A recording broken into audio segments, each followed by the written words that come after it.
Slurmy, baby. Okay. Did I realize? Yeah, I did realize that. Oh, Jesus, that's moving way too fast. Alright, guys, don't worry, I'm not ending. I just wanted to test my fan art slideshow, which I've updated. There was a reason that was on 5,000 milliseconds. Amy can't count. I was like, why is it on 50 seconds per picture? It should be on 5. Let me update that. Okay, it seems to be working now. Oh, sorry, Maho, I've got to go. Apparently Monochrome Joker wants to collaborate. I must have promised them a collab and forgot about it.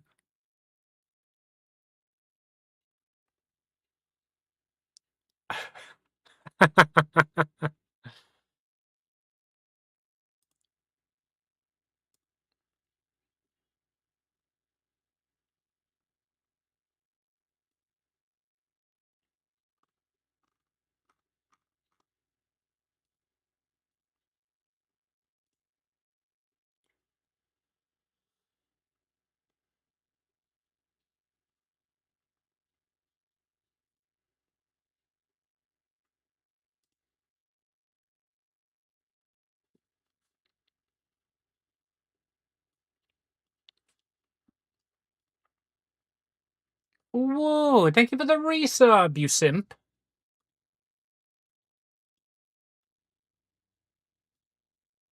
I didn't. I just joined the invite you sent.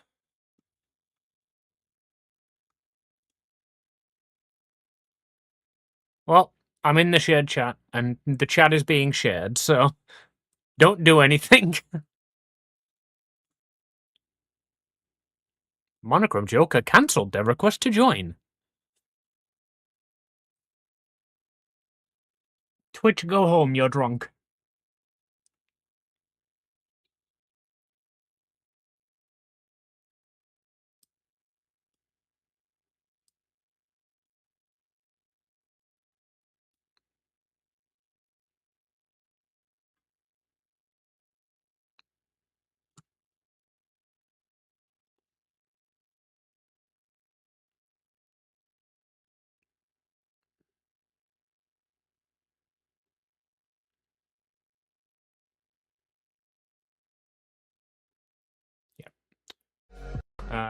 I will eventually be doing this. Hold on. This chat. So don't worry, but for now, I thought the 20 minutes I had before stream would be plenty of time to update my fan art slideshow. Turns out it was not. I've received a lot more fan art than I thought I had since I actually fucking posted this. We should do that too. Have somewhere still, I think, a folder for fan art that I got. Some of it are just like emotes I got for free for exchange or something like this, or things that I actually commissioned. I really want to commission art of Mahon. At the same time, I don't. Because, like, you know, like, I'm reworking her all the time, and I had this discussion with my mom,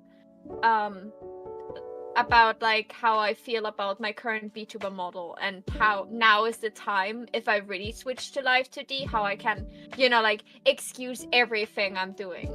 There was the entire mindset of like actually thinking if I should exchange the blonde hair for white to go full monochrome, or at least get rid of the rainbow again. But at the same time, I just sit there and like, nah, no. Like I printed 5,000 business cards and all of them have rainbow hair, you know? Everyone wants this specific card in the card deck. Still have to design the card deck. Oh, but everyone wants the card deck with this card included. If I change now how I look like, I will be so pissed at myself. Woo, I see you hiding there in Twitch chat. Yeah, I saw no woo. In YouTube chat, sorry. In YouTube chat. God dang. Chun, Well, they must have immediately come back because my YouTube is playing no copyright fucking lo-fi in the background.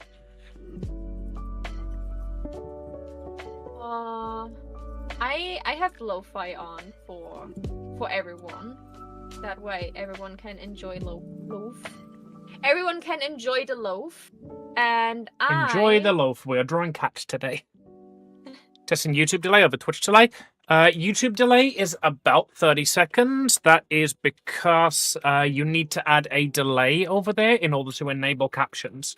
So I have elected to have my Twitch at 0 delay and my YouTube at the medium amount of delay because that allows captions, so that makes me more accessible for people who are hard of hearing.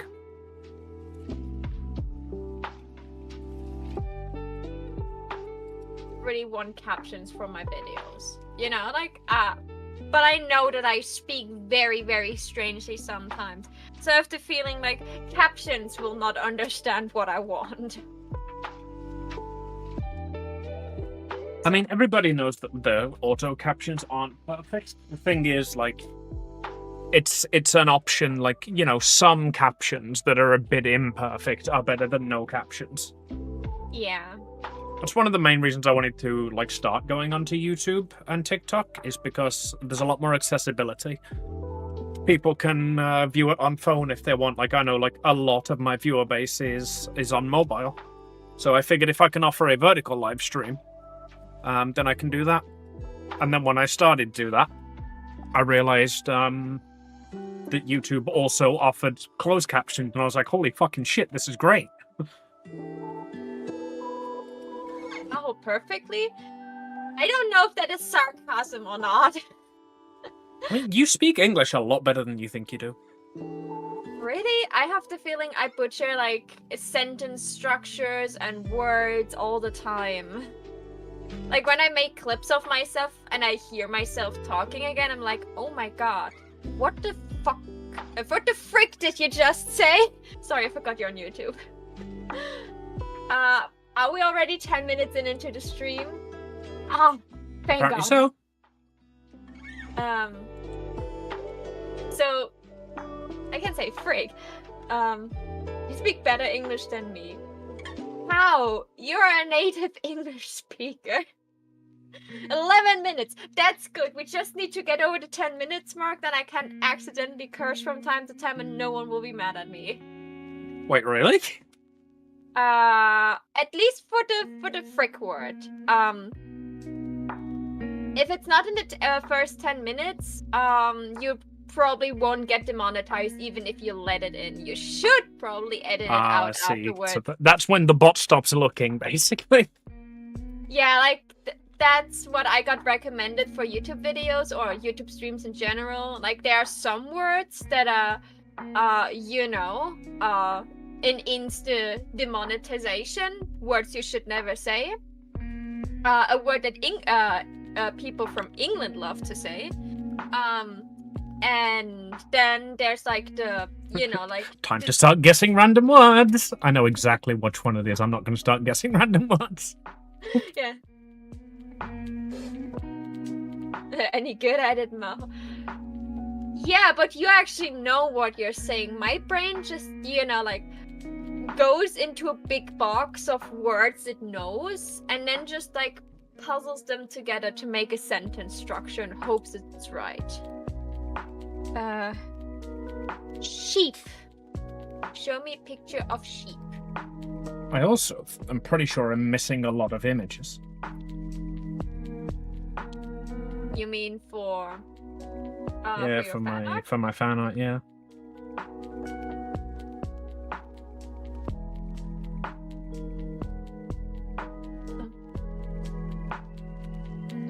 But you asked what the right word is.